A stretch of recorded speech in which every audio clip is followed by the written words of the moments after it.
we can get discouraged by an apparent lack of results. I was just talking to a couple brothers last night. We're gonna go down to New York later today. And I know there's a group of brethren down there. They've been going at it, trying to plant a church for 4 years. Perhaps there isn't much seen of fruit. Let me tell you something. When our church started, we went 16 months. No additions to the church. In fact, we had subtractions to the church. You know what happened when William Carey went over to India? He preached. And he set forth the truth. And he began to acquire languages.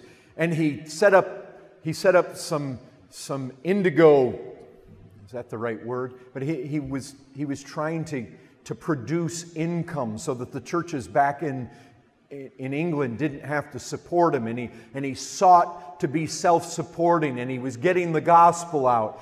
And you know, it was 7 years before he had one convert. If you've ever read the biography, one man. I've been at that location there on the Ganges, no, is it the Brahmaputra, the Ganges River down there at Calcutta. I've been there at the place on the river where he baptized that guy. 7 years. 7 years. I preached right in front of that baptismal where Adoniram Judson was baptized. I think William Marshman baptized him there. Adoniram Judson, 6 to 7 years of laboring in Burma. He left Calcutta. He went over to Burma. Providential events. He landed there. Years. You're in New England. It can feel like it's burnt over here. The gospel was preached. But you remember this. There wasn't just a first great awakening. There was a second great awakening. There were revivals in the 1850s. What am I saying here? There's a cycle. Just because the gospel flourished here once and now it may not be, does not mean that it may not again. And even if it doesn't again, you can look around the world and you can find local places where God moves. And you remember this, that when they walked in there to Samaria and all those Samaritans were coming out, Jesus turned to His disciples and said, look, you're reaping a harvest right here where others labored.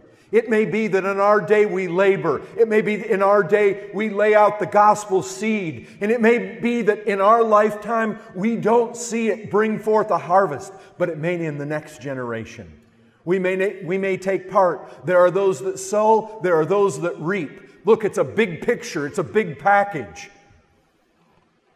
But I can tell you this, that after 16 months, we began to see people added, and we began to see people converted.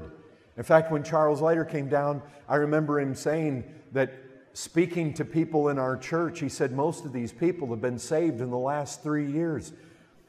The Lord began bringing us a bunch. I'm not saying it was all necessarily an outworking of our evangelism. It was just God was saving. I'll tell you quite honestly, Paul Washer's shocking youth message seemed to save so many people across this United States of ours and around the world that churches were springing up in different places and continue to through the internet ministry.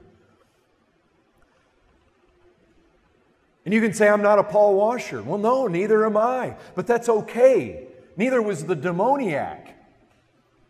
Well, I don't know. Maybe he was. But, brethren, I know this. Jesus said, I've got these sheep here, but I've got other sheep. And I need to bring them too. And you can be sure of this, God has an elect people, they're going to get saved. And I'll tell you how they get saved. They get saved through the preaching of the gospel. Jesus said He's bringing them in. He's going to gather them.